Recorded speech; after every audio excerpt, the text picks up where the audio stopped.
today we have Rakesh Singh Rajput. तो आइए जानते हैं इनके बारे में, इनके बिजनेस के बारे में और इन्होंने कैसे सक्सेस की तरफ अपना कदम बढ़ाया।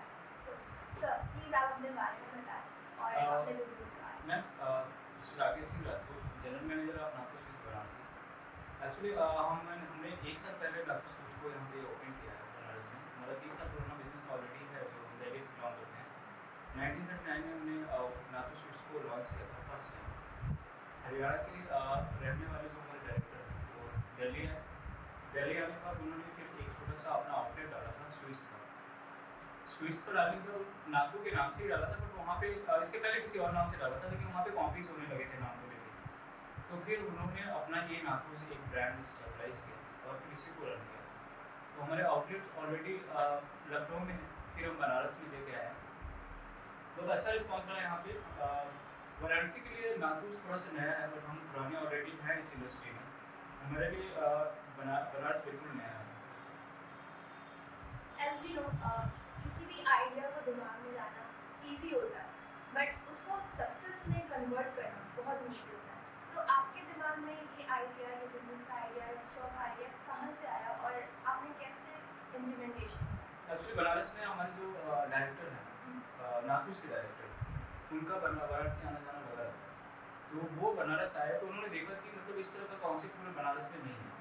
एक ही छत के नीचे मल्टीपल रेस्टोरेंट एंड सभी वैराइटीज़ की, देसी घी, बंगाली, कोई से रिलेटेड और कुछ स्वीट्स हैं जो देसी घी में ही केवल बनती हैं। तो इस तरह का लेकर कॉन्सेप्ट आया कि गेस्ट जो है अगर एक जगह खाना खाने जा रहे हैं, जैसे बनारस में अगर हम कहीं जाएँ तो अगर हम खाना खाने के लिए जाए तो वहाँ रेस्टोरेंट स्पेसिफिक है, या तो इंडियन फूड है, फिर या तो उनके पास चाइनीज़ है। अगर कॉम्बो है तो फिर there are something different. Sweets नहीं है, स्वीट्स है तो बेक प्रोडक्ट्स नहीं है। तो हमने क्या किया, एक हम ऐसा चैन सेम दिल्ली से ही कॉपी करके यहाँ पे लाया।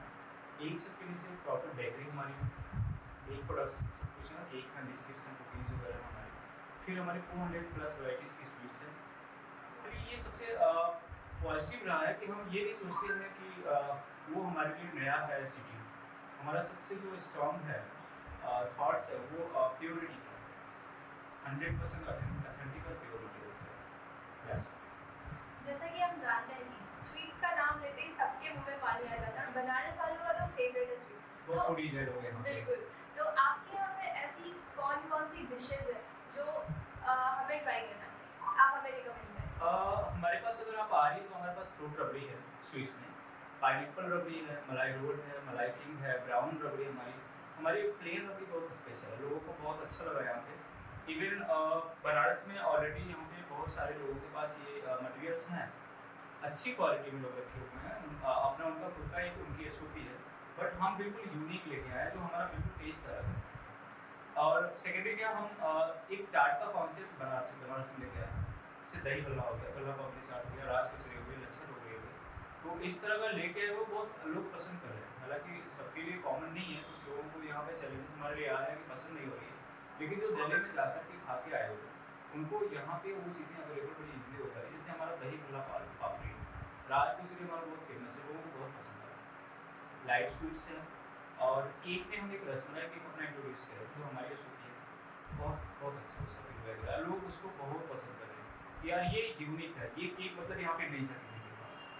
और स्वीट्स में हमारा ड्राई फ्रूट्स के मटेरियल है जो हम सन ड्राई फ्रूट से बना रहे हैं। लड्डू है मिक्स ड्राई फ्रूट के लड्डू, हनी ड्राई फ्रूट लड्डू के नाम से इसको अभी इंट्रोड्यूस कर रहे हैं, बहुत यूनिक है। इतनी सारी वैराइटीज मैंने तो इनमें से काफ़ी के नाम भी नहीं सुने हैं, बट यंगस्टर्स को नए नए चीज़ ट्राई करने का बहुत शौक होता है। तो हम सब ज़रूर आपके यहाँ बिल्कुल आए, आप कहें कि आप लोग बिल्कुल आए और हम अपनी जितनी भी हमारी यूनिक क्वालिटी है जो Delhi based holder but Banaras में बिल्कुल नहीं है, तो हम चाहते हैं कुछ में इंट्रोड्यूस करें। और जिस लेवल पे आपका बिजनेस है, जिस लेवल पे नाथू है, उस लेवल तक पहुँचने के लिए बहुत सारे अप्स एंड डाउन्स आते हैं एज वी नो। तो आपकी लाइफ में ऐसे क्या अप्स एंड डाउन्स रहे हैं जिसको आपने फेस किया है और उस चीज़ से आप आगे बढ़े हैं? ऐसे क्या क्या प्रॉब्लम्स आपके? क्योंकि मेरी वजह से अगर मैं उस पॉइंट पे बात करूँ तो हमारे जो 30 ईयर्स ओल्ड जितने भी आउटलेट यहाँ तक हम लेके आए हैं, so many challenges we can't explain in a single minutes. But मैं बनारस के बारे में थोड़ा सा बताना चाहूँगा कि यहाँ पे आना हमारे लिए बहुत बड़ा चैलेंज है। सबसे पहले कि लोगों को ये पता कुछ लोगों को नहीं है कि नाथूस है क्या, बट मोस्टली जिनको नहीं पता है उनको ये बताने में हमें सबसे ज़्यादा चले जाता है कि we are a brand, Nathu एक ब्रांड है। और उसी के बेस पे हम काम यहाँ स्टार्ट किया, तो बहुत सारी प्रॉब्लम्स आई हमारी विजिबिलिटी को लेकर के। फिर हमने उस पर काम किया कि विजिबल जब तक नहीं हो, क्योंकि हम एक्सेप्ट कि हम एक ब्रांड है, बट दिल्ली के लिए, बनारस के लिए भी टोटली न्यू है, तो हमने फिर अपनी विजिबिलिटी मेंटेन की। वो हमारे यहाँ पे श्रेयांश के डिजिटल मार्केटिंग के सबसे ज़्यादा उनका हमें सपोर्ट मिला। डिजिटल मैटर मैकिंग का ऑर्गेनाइजेशन, तो हमने उनसे हेल्प लिया था, बहुत ज़्यादा उनका रिस्पॉन्स था, हमारे साथ बहुत अच्छा काम किया उन्होंने कि हमारी विजिबिलिटी जो है उन्होंने मेनटेन की। जैसे कि मैं भी आपको बताना चाहूँगी कि मैंने भी विजिट करा था नाटूस, and every food was very very delicious. जितना जितना पेट में जगह था मैंने सब ट्राई किया था। सो ये जो उनके बीच कोऑर्डिनेशन वो भी मैंने देखा काफ़ी अच्छा था। तो आप हर चीज़ कैसे मैनेज करते हैं? अब मैम एक्चुअली हमारे पास वेल ट्रेन टीम है। अगर वो किचन की टीम की बात करें जो रेस्टोरेंट किचन को मेंटेन कर रहे हैं, ऑपरेशन और मैनेजर, बीइंग जनरल मैनेजर मैं इन सब में बहुत स्ट्रिक्ट रहता हूँ कि कहीं पे भी मैनिपुलेट कोई ना हो, सब लोग अपने अपने काम पर प्रॉपर वे में इसको। That's so great.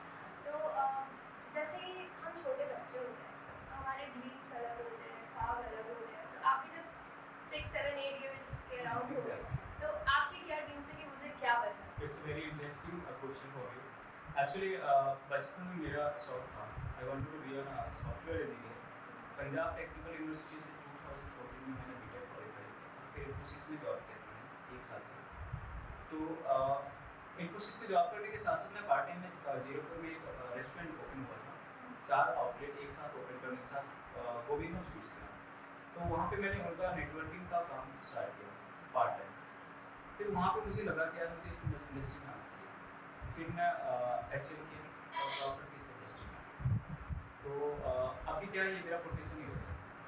अब प्रॉपर इसी इंडस्ट्री में एज अ जनरल मैनेजर मैं बना यहाँ पे बिजनेस कर। तो आपका सफ़र पहली सीढ़ी से लेके और अभी तक ऑब्वियसली चल रहा है, तो अभी तक के सफ़र आपका कैसा है नाटूस के साथ? बहुत अच्छा रहा। मैं अगर पर्सनल बताऊँ तो अच्छे के अकॉर्डिंग जो ड्यूरेशन मेरा टेक्निकल थोड़ा सा था, जो बीइंग अ टेक्निकल पर्सन मुझे ये सब चीज़ें लर्न करने में टाइम नहीं लगा था। और basically with nature I am a fast learner, तो मेरे को कोई चीज़ एनालाइज करने में टाइम नहीं लगा कि रेसिपी क्या होती है, फूड प्रोडक्शन एंड ऑपरेशन का क्राइटेरिया क्या होता है। और फिर HM करने के बाद मुझे मार्केटिंग का भी अच्छा खासा नॉलेज हो गया था।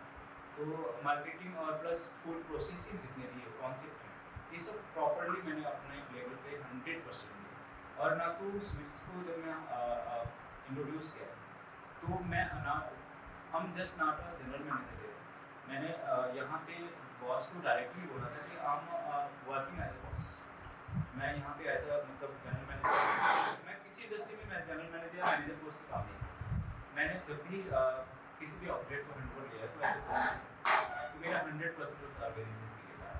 और आज जो रिस्पॉन्स शॉर्ट पीरियड में हमें मिला है इसके लिए मैं थैंक यू भी बोलना चाहूँगा बॉस को। और कहीं ना कहीं मेरा बहुत बड़ा वो रहा है अपना खुद का एक मेरी सेटिस्फेक्शन कि हाँ मैंने अपना बेस्ट दिया है और बॉस ने मुझे इतनी golden opportunity the. That's amazing sir. तो मैं जानना चाहूँगी कि जब आपके यहाँ पे लोग आते हैं तो फीडबैक एक सबसे इम्पॉर्टेंट चीज़ है, जो पॉजिटिव भी होता है नेगेटिव भी होता है।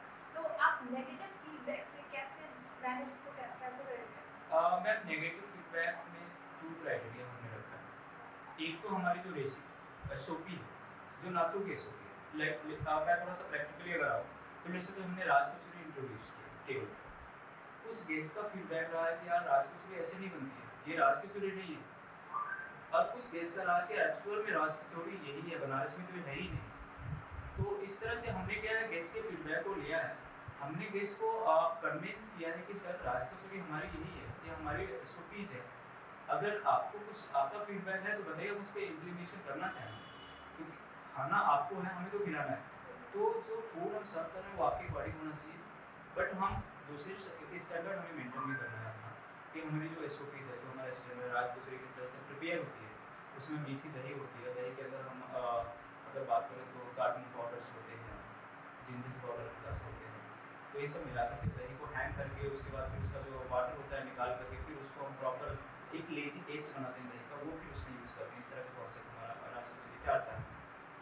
सेकेंडरी गोलगप्पे को लेके आऊँ तो गोलगप्पे का कॉन्सेप्ट हमारे यहाँ पे बहुत अथेंटिक है। हम गोलगप्पे को सेपरेट टेबल पर प्लेस करते हैं। पानी आपका सेपरेट जाएगा, उसके अंदर की जो स्टफिंग होगी वो सेपरेट जाएगी, चटनी सेपरेट जाएगी, ताकि आप अपने टेबल पे अनटच्ड फूड बिल्कुल, गोलगप्पे हमारे टैग होते हैं पीपी में, तो अनटच्ड फूड आप अपने हिसाब से आप अपने अकॉर्डिंग उसको बनाइए और खाइए। आपने हाइजीनिक, आपने मीठा ज़्यादा रखना है, खट्टा ज़्यादा रखना है, तीखा ज़्यादा रखना है, वो आप अपने फूड को अपने अकॉर्डिंग उसको मिक्स करते हैं। तो बहुत सारे फीडबैक रहे हैं कि यार ये गोलगप्पे की क्वालिटी यहाँ पे अच्छी नहीं है, लेकिन कहीं ना कहीं हम अपने आप को ये भी कहते हैं कि ये हमारा बहुत यूनिक कॉन्सेप्ट है और हम इस पर फ्लैक्चुएट नहीं है वो एथेंटिक, क्योंकि वो यहाँ पे बनारस में तो इतना फूड एरिया है कि ऑलरेडी हर जगह पे वो हाथ से खिलाने वाला कॉन्सेप्ट है, लेकिन हमारा जो एम्बियंस है, हमारा जो स्टैंडर्ड, हमारी जो रेसिपी है, हम उस चीज़ों को लेकर के उससे फ्लेक्सिबल नहीं this is something different. Something different. तो सर परसिस्टेंस ये एक सबसे इम्पोर्टेंट चीज़ होती है जब हम कोई भी काम शुरू करते हैं, कोई भी बिजनेस शुरू करते हैं, तो आपके अकॉर्डिंग परसिस्टेंस कितना ज़्यादा इम्पोर्टेंस है आपके लिए? विदाउट इसके तो बिजनेस पॉसिबल ही नहीं है। अगर मैं पर्सनली बात करूँ तो मेरा भी हमेशा 100% रहा है और आगे भी रहेगा। मेरा हमेशा रहा है कि मेरे पास बीइंग अ जनरल मैनेजर जब भी कोई गेस्ट आए तो मैंने अपने ऑपरेशन पे कभी भी डिपेंड नहीं रहा, मैं कभी डिपेंड नहीं रहा कि मेरा ऑपरेशन उनको हैंडल करना। मैं खुद पर्सनली जाना चाहता हूँ, मैं पर्सनली अटेंड करता हूँ, पर्सनली फीडबैक लेता हूँ ताकि मैं डायरेक्ट मीट कर सकूँ अपने जो भी मेरे फीडबैक्स हैं। तो वहाँ पे ये जो एक वर्ड है, इसको मेंटेन करने के लिए मैं तो डायरेक्टर को बोलता हूँ कि कभी कभी कि डायरेक्टर, बीइंग अ डायरेक्टर आपका भी सबसे बड़ा ये रिस्पॉन्सिबिलिटी होता है कि इस गैप को फिल कर सकें, और मैं वो करता हूँ, मैं खुद डायरेक्टली कस्टमर टच नहीं होता। सो सर आपके हिसाब से सक्सेस मंत्र क्या है जो सबको फॉलो करना चाहिए जिससे हम हमेशा आगे की तरफ बढ़ें? फूड इंडस्ट्री में सक्सेस की अगर आप बात करें कि इसका एक मंत्र होता है, बिल्कुल होता है। सबसे पहला मंत्र ये है कि अगर हम अपने पर्सनल लेवल पे इंटरनल बात करें तो आपकी क्वालिटी 100% प्योर और ऑथेंटिक होनी चाहिए, क्वालिटी के साथ कॉम्प्रोमाइज़ नहीं होना चाहिए। गेस्ट एक बार प्रॉब्लम क्रिएट करेंगे, 2 बार करेंगे, क्योंकि गेस्ट को क्या आपको खाना है, हो सकता है आपको पसंद आए, हो सकता है आपको बहुत ज़्यादा पसंद आए, हो सकता है उनको मिडिल क्लास में पसंद आए, हो सकता है एवरेज पसंद आए कि यार हर जगह जैसा है, बट हमारी प्योरिटी क्या होनी चाहिए, हम 100% अपने आप को ऑथेंटिक एंड प्योर रखें, चाहे वो वेजिटेबल्स हो गए, सेमी फिनिश रॉ मटेरियल्स हो गए, फिनिश रॉ मटेरियल्स हो गए, या हमारी अनफिनिश रॉ मटेरियल्स हो गए, इन सब का एक लेवल होना चाहिए, स्टैंडर्ड होना चाहिए और 100% प्योर होना चाहिए। सेकेंडली अगर बाहर हम बात करें तो मार्केट के अकॉर्डिंग अभी मार्केट की क्या डिमांड है, गेस्ट क्या चाहता है, उसके अकॉर्डिंग आपको अपडेट होना चाहिए। चेंजेस जो मार्केट में आ रहे हैं वो चेंजेस आप में इम्प्लीमेंट होना चाहिए, नए नए जो भी है इन्वेंशन करते रहना चाहिए, फूड में नए नए डिशेज सर्च करते रहना चाहिए, इंट्रोड्यूस करते रहना चाहिए, एक्टिविटीज़ होनी चाहिए आपके बिजनेस में कुछ ना कुछ, गेस्ट को कुछ ना कुछ हमेशा नया चाहिए। अगर एक बिजनेस आप लेके आए हैं मार्केट में तो सबसे ज़्यादा मैटर करता है कि आप क्रिएटिव कितना है, क्वालिटी मैटर करती है, सर्विस मैटर करती है, सब कुछ आप मेंटेन करने के बाद जो लास्ट ऑप्शन आता है वो आपकी विजिबिलिटी आती है और आप कितना अपडेट है। अगर मैं स्वीट बॉक्स को लेके चलूँ तो अभी क्या है, कितने लोगों को गेस्ट का फीडबैक होता है यार यही बॉक्स को हम बार बार इनके देते हैं, यही बैग्स इनके बार बार देते हैं, लोगो हमारा चेंज नहीं हो सकता है, स्लोगन्स नहीं चेंज हो सकते हैं, एड्रेस नहीं चेंज हो सकता है, क्योंकि अभी रविपुर में मेरा है तो रविपुर में है, एड्रेस नहीं चेंज करते, बट जो बैग पेपर क्वालिटी है, बैग पे प्रिंट कलर्स हैं, कुछ यूनिक डिज़ाइंस हैं, वो हम मॉडिफाई बार बार कर सकते हैं, तो हम करते हैं, और ये सबसे बड़ा सक्सेस का main formula. Thank you so much. तो इसी के साथ हम आपसे पूछना चाहेंगे कि आप हमारे यंगस्टर्स को जो अपना बिजनेस शुरू करना चाहते हैं, कोई भी काम शुरू करना चाहते हैं, तो आप उन्हें क्या मैसेज देना चाहेंगे? मैं हमेशा स्टार्टिंग से जब भी मैं ज्वाइन किया हूँ जहाँ पर, मैंने हमेशा बहुत से एक ही वर्डिंग रखी है कि अगर इतना बड़ा इन्वेस्टमेंट आपने डाला है तो सबसे पहले फूड इंडस्ट्री में आप एक और स्टेप लीजिए कि छोटी छोटी जो गलतियाँ आगे क्या कर लेते हैं डायरेक्टर्स को, लेट्स सपोज अगर 5 करोड़ का सीआर का इन्वेस्टमेंट हमने कर लिया तो 1 सीआर का हम उस पर विजिबिलिटी के लिए काम नहीं करते हैं, वहीं पे हम मैन पावर को लैप्स कर लेते हैं, क्वालिटी को लैप्स कर लेते हैं। तो मैं हमेशा जो हमारे इन्वेस्टर भी आ रहे हैं उनसे हमेशा यही कहूँगा कि अगर एमएसएमई में आ रहे हैं अपना बिजनेस खुद स्टेबलाइज करें, तो तो एक इन्वेस्टमेंट जो मिनिमम इन्वेस्टमेंट उनका जो एक क्राइटेरिया बना होता है कि हाँ इतना इन्वेस्ट करके मुझे बिजनेस स्टार्ट करना है, तो बिजनेस स्टार्ट करने के बाद वो होल्ड करते हैं, फिर उस पर वो क्या एक्टिविटीज़ नहीं कर पाते हैं, कहीं ना कहीं फाइनेंशियल इशू हो जाता है, कहीं ना कहीं वो डिप्रेस हो जाता है उससे। तो वो चीज़ें उनको नहीं, सर्कुलेट होना चाहिए हमेशा, रोटेट होना पड़ेगा अपने आप को, रुकना नहीं सभी जगह, और मार्केट के अकॉर्डिंग अपने आप को अपडेट करें। अगर नहीं करेंगे तो फिर कोई फायदा नहीं होगा, क्योंकि विजिबिलिटी भी नहीं होगी ना। अभी लेट्स सपोज कोई एक्टिविटीज़ ही वहाँ पे हो रही है, बार बार हो रही है, तो एक बार गेस्ट आएंगे, 2 बार आएंगे, 3 बार आएंगे, 3 बार में अगर 10-10 गेस्ट हमारे सिलेक्ट अच्छी हो, उन्हें पसंद आएगा उनको, तो 30 गेस्ट हमारे प्रीमियम ऐसे होंगे।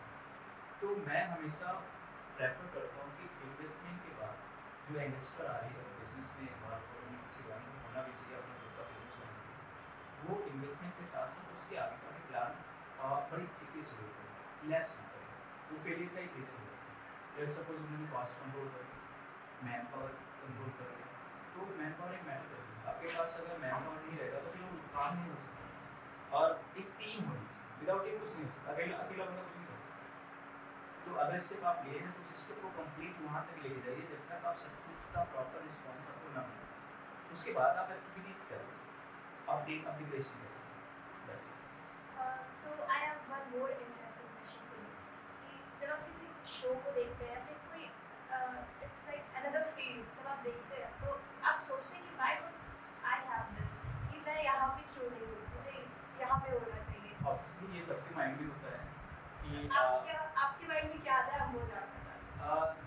मैम एक्चुअली क्या है कि जब भी ऐसा कोई मेरे सामने सिचुएशन आता है, तो मेरी हमेशा की प्रायोरिटी रहती है कि why I am not here, मैं यहाँ पे क्यों। तो उसको मैं हमेशा अपनी एक नेगेटिविटी के रूप में अपने माइंड में सेट करता हूँ कि यहाँ पे मेरा कोई ना कोई ब्रेकडाउन है, मैं यहाँ पे क्यों नहीं हूँ, फिर मैं उसके वर्क करना स्टार्ट कर देता हूँ उस गैप को फिल करने के लिए। मुझे यहाँ आना है एट एनी हाउ, किसी का नुकसान भी नहीं होना चाहिए, किसी का हिट भी नहीं होना चाहिए, और मेरा भी बहुत ज़्यादा फायदा नहीं होना चाहिए। It means you create a motivation. Exactly. Yeah. So lastly, I would like to thank you, Mr. Rakesh Singh Rajput, and we are very glad to have you here. And thank you so much for joining us. Thank you to ma'am, and big thanks to Digital Matter Market कि realistic scams पे यानी बहुत ज़्यादा support किया हमें, और ये बहुत अच्छा रहा हमारा एक बनारस में आकर के। हम बिल्कुल नए थे यहाँ पर, हमें यहाँ के बारे में कुछ भी नहीं पता, इवन कि हमें कोई जानता भी नहीं था यहाँ, और कहीं ना कहीं ये बहुत ही हेल्प मिला, ये सेल्स लेने में बहुत बढ़िया दोस्त भी है लोगों के बीच में, और एक अपने आप को and happy for this. Thank you.